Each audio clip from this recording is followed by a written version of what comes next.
Assalamualaikum warahmatullahi wabarakatuh. Bismillahirrahmanirrahim. Alhamdulillahirabbil alamin. Allahumma shalli ala sayyidina Muhammadin wa ala alihi wa ashabihi ajma'in. Rabbi shrah li sadri wa yassir li amri wa hlul 'uqdatam min lisani yafqahu qawli. Allahumma lakal hamdu kama anta ahluh. Wassalli ala sayyidina Muhammadin wa alihi kama anta ahluh. Waghfir lana wal muslimina kama anta ahluh innaka ahlul taqwa wa ahlul maghfirah. Nah, ba'du para mahasiswa kelas A ya. Kelas A. Alhamdulillah. Ya, kelas A. Kita bisa bermuajahah kembali melanjutkan perkuliahan. Mohon maaf beberapa minggu masih off karena belum ada kepastian terkait dengan mata kuliah agama ini, karena ada penggabungan beberapa mahasiswa menjadi satu kelas, sehingga baru kali ini kita bertemu. Itu pun kita akan mengawali dari pertemuan pertama ini. Mata kuliah kita pada kali ini difokuskan pada atau diberi nama akhlak dan tasawuf, ya, akhlak dan tasawuf. Yang mata kuliah ini pada kurikulum yang baru diberikan di semester 2. Di saudara ini yang pada kurikulum sebelumnya ini ada di semester 4, tapi ini kali ini ada di semester 2. Yang pada kesempatan yang sama saudara juga menerima mata kuliah yang disebut dengan muamalah atau amaliyah, amaliyah Ahlussunnah wal Jamaah. Dengan saya kita akan membahas tentang akhlak dan tasawuf.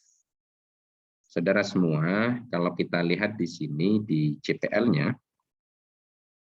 ini ada penjelasan bahwa mampu membaca, menulis, dan memahami ayat-ayat Al-Quran dan hadis tematik yang berdasarkan kaidah-kaidah pemahaman Ahlussunnah wal Jamaah. Di CPL ini mohon saudara bisa memastikan bahwa setiap orang setiap mahasiswa di kelas ini mampu membaca Al-Quran. Kalau belum lancar bacaannya, mohon bisa melakukan muhasabah dan berlatih, ya, berlatih mengaji agar membacanya menjadi lancar. Yang berikutnya adalah mampu memahami dan mengamalkan nilai-nilai kehidupan yang sesuai dengan akhlakul karimah dalam kehidupan sehari-hari, dalam bermasyarakat, berbangsa, dan bernegara sesuai dengan ajaran Ahlussunnah wal Jamaah. Yang kedua ini adalah pembeda antara manusia satu dengan manusia yang lainnya, yakni dari ketahanan ketakwaannya, yang ketakwaannya itu kemudian berdampak terhadap akhlak yang dimilikinya. Oleh karenanya, akhlakul karimah ini adalah hal yang harus kita tuju dan menjadi goal dalam kehidupan kita, sehingga kita harus terus berlatih untuk menjadi insan yang berakhlakul karimah. Terlebih Rasulullah SAW diutus ke dunia ini tidak semata-mata menyebarkan agama, tetapi yang paling penting dari itu adalah untuk memperbaiki akhlak, menjadi akhlakul karimah. Oleh karenanya kita berproses dan goalnya adalah kita menjadi insan yang berakhlakul karimah. Nah, sehingga CPMK-nya, capaian pembelajaran mata kuliahnya, kemudian ini dikhususkan untuk memahami ruang lingkup tasawuf. Tasawuf ini ada kaitannya dengan akhlak. Ini adalah cara untuk mendekatkan diri kita kepada Allah Subhanahu wa Ta'ala, sehingga kita senantiasa terbimbing memahami norma atau doktrin moral, etika akhlak menguasai norma, mengaplikasikan, mengamalkan, menerapkan akhlak itu dalam kehidupan bermasyarakat, berbangsa, dan bernegara. Akhlak itu berbeda dengan emotional quotient, kecerdasan emosi. Kalau kecerdasan emosi itu ada keinginannya kadang seringkali tidak tulus, tetapi akhlak itu adalah karakter yang lahirnya dari dalam diri kita, sehingga itu sudah menjadi watak atau karakter kita, yang tujuannya hanya mengharap ridha Allah Subhanahu wa Ta'ala. Itu akhlakul karimah. Nah, kita berteman, kita menjalin komunikasi dengan orang lain, kalau tendensinya adalah semata-mata mengharap ridha Allah, maka tidak ada kepentingan lain selain kepentingan ridha Allah itu. Sehingga apa yang kita lakukan di depan orang itu adalah sesuatu yang murni, bukan sesuatu yang dibuat-buat, ya, bukan diada-adain, tetapi memang itu kenyataannya. Yang berikutnya adalah membumikan moral itu dalam kehidupan bermasyarakat, berbangsa, dan bernegara. Maka alangkah indahnya jika diri kita ini memiliki akhlakul karimah, dan saya berharap mata kuliah agama ini tidak hanya sekedar saudara ketahui saja dari sisi pengetahuannya, tapi yang jauh lebih penting dari itu adalah bagaimana saudara bisa menerapkan akhlak itu menjadi karakter saudara yang kemudian tercermin dalam kehidupan saudara, dalam bermasyarakat, berbangsa, dan bernegara. Tidak hanya sekedar pengetahuan untuk disampaikan kepada orang, tetapi sudah menjadi darah daging dan menjadi karakter kita, sehingga tercermin dalam kehidupan kita sehari-hari. Nah, buku yang akan kita pakai ini referensi, meskipun di sini tertulis seperti itu, tetapi nanti kita akan menggunakan buku yang ditulis oleh dosen Unisma yang nanti akan kita gunakan. Setelah ini akan kita lihat. Saudara semua yang saya hormati, itu kira-kira penjelasan singkat terkait dengan mata kuliah agama ini. Nah, sistem perkuliahannya, karena saudara sudah ada di semester 2, saya pikir bisa mengawali perkuliahan ini untuk presentasi dari awal pertemuan ini. Jadi kelas kita adalah kelas presentasi dengan model seperti ini. Pertama buka, doa gitu ya. Setelah itu saudara presentasi sesuai dengan kelompok yang sudah ditetapkan. Setelah presentasi ada sesi tanya jawab. Kemudian setelah sesi tanya jawab selesai ada tambahan penjelasan dari saya selaku dosen. Kemudian lanjut jika ada tanya jawab yang dengan saya. Kemudian selesai kita tutup, dan sebelum ditutup nanti ada kuis yang akan saya lakukan setiap pertemuan. Yang kuis itu sebagai tanda kehadiran saudara juga di kelas saya. Jadi kuis ini nanti seluruh mahasiswa baik yang presenter maupun yang bukan presenter itu mengerjakan kuis ini. Dan setiap minggu akan saya share kuis itu. Ya, saudara, dan kuis itu akan saya berikan di akhir sesi. Sebelum diakhiri nanti akan saya share. Saudara mengerjakan kisaran waktu 10 sampai 15 menit.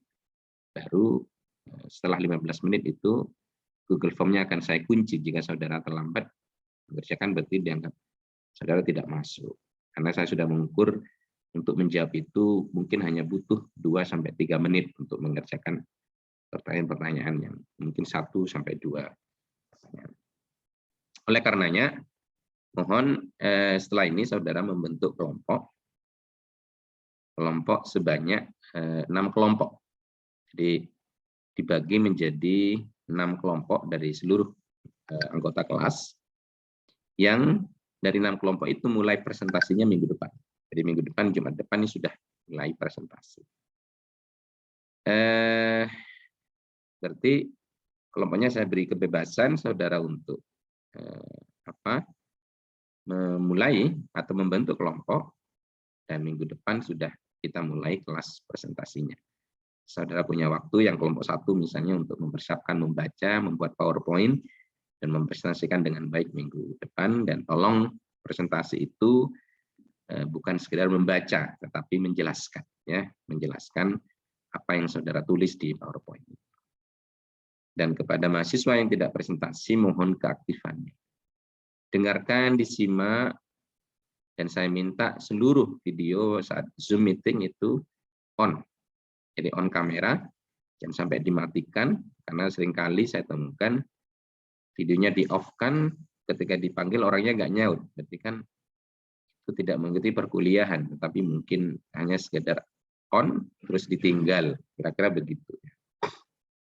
Nah, apa saja 6 kelompok itu?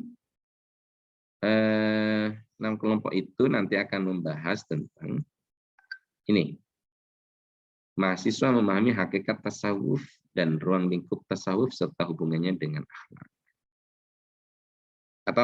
Atau yang ini saya share lagi sebentar. Langsung ke bukunya saja. Ya, ini dia.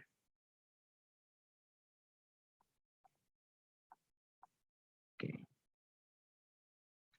Ini yang akan kita pakai, buku Taqarrub Ilallah, Sucikan Zahir dan Batin, yang ditulis oleh Bapak Dr. Haji Samsul Madian dan Bapak Imam Syafi'i, dosen Fakultas Agama Islam. Kelompok 1 besok ini, minggu depan, ini bab 1, ya, tasawuf dalam dinamika pemikiran.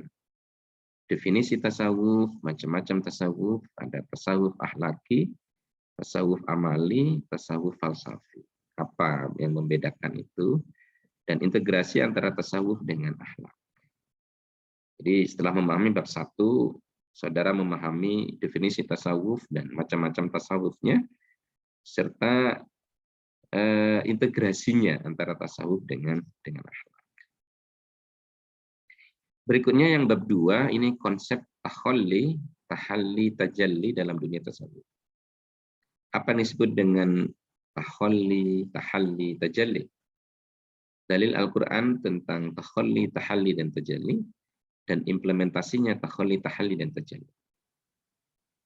Mohon ini tidak hanya sekedar dibaca, tapi harus bisa dijelaskan sehingga kita semuanya bisa paham. Kelompok 3 ini tentang akhlak mahmudah dan akhlak mazmumah. Makna sifat mahmumah dan mahmudah, implementasi sifat tasammuh, tawassut, tawazun, serta i'tidal, bahaya sifat mazmumah dalam kehidupan sehari-hari. Ini kelompok 3. Berikutnya kelompok 4. Ini kita akan bahas tentang thariqah aswajah. Sejarah perkembangan thariqah di Indonesia. Jadi thariqah itu salah satu cara jalan untuk kita mendekatkan diri taqarrub ilallah. Itu thariqah. Bagaimana sejarah perkembangan thariqah di Indonesia? Nanti ini akan bahas tentang seputar thariqah, definisi dan ruang lingkupnya, periodisasi sejarah perkembangan thariqah di Indonesia. Ada organisasi thariqah muktabarah yang diakui, ya, yang masyhur di Indonesia. Ada thariqah qadariyah, thariqah sadiliyah, thariqah nasabandiyah, thariqah khalwatiyah, thariqah satariyah, thariqah samaniyah, thariqah tijaniyah, dan thariqah qadariyah wa naksabandiyah.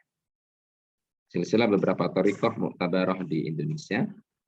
Ini kelompok 4 agak banyak alamannya, sehingga mohon nanti mahasiswa yang di kelompok 4 juga lebih banyak. Jadi jangan sama rata antar kelompok, tapi juga bisa dipastikan melihat jumlah halamannya. Kemudian bab 5, kelompok 5 ini juga harus lebih banyak jumlah mahasiswanya. Kita akan bicara tentang akhlak kepada Allah dan Rasulullah. Ini keterkaitan akhlak dan ibadah kepada Allah, sifat dan sikap terpuji, takwa, ikhlas, ridho, syukur, dan sabar. Sikap dan sifat terpuji terhadap Rasulullah, ittiba Rasulullah, mencintai Rasulullah dan gemar bersolawat, serta kisah-kisah cerita tentang akhlak terpuji Rasulullah Shallallahu Alaihi Wasallam. Yang berikutnya bab 6, kelompok 6.